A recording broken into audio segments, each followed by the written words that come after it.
The great theme of the Bible is Jesus. From Genesis 1 all the way to Revelation chapter 22, there's just one story. It's about redemption through Jesus Christ.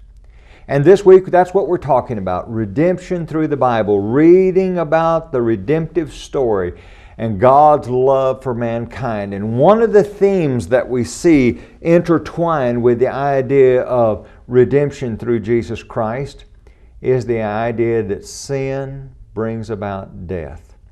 When we think about death, don't think about extinction. There's no such thing as extinction.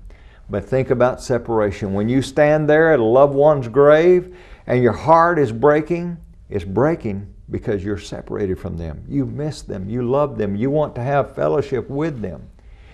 In Genesis chapter 2 and verse number 17, God told Adam, "The tree of the knowledge of good and evil you shall not eat." What happens if you eat of it? Listen to what he has to say. "For in the day that you eat of it, you shall surely die." We go over to the next chapter, Genesis chapter 3.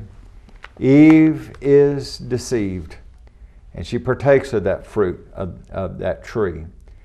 And Adam, we find out from 1 Timothy chapter 2, he wasn't deceived.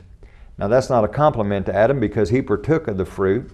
Apparently Adam knew exactly what he was doing, and he engaged in an act of high-handed defiance. But they both engaged in sin, and both of them were separated from God. Both of them died spiritually. We read over in Romans chapter 6 and verse number 23, "For the wages," that's what you earn, "for the wages of sin is death." What do you get for sin? What do you deserve for sin? Death, separation from God. Well, what's the whole point of God's commandments that He gives us anyway? Is it just that He's some kind of ogre? Oh, no. Listen to Deuteronomy chapter 10, verse number 12. "And now, O Israel, what does the Lord your God require of you but to fear the Lord your God, to walk in His ways, to love Him, to serve the Lord your God with all your heart and with all your soul." Now get this, "and to keep the commandments of the Lord and His statutes, which I command you today for your good." God's commandments, the things that He lays out for us, they're for our benefit. And when we depart from that, we depart from God Himself.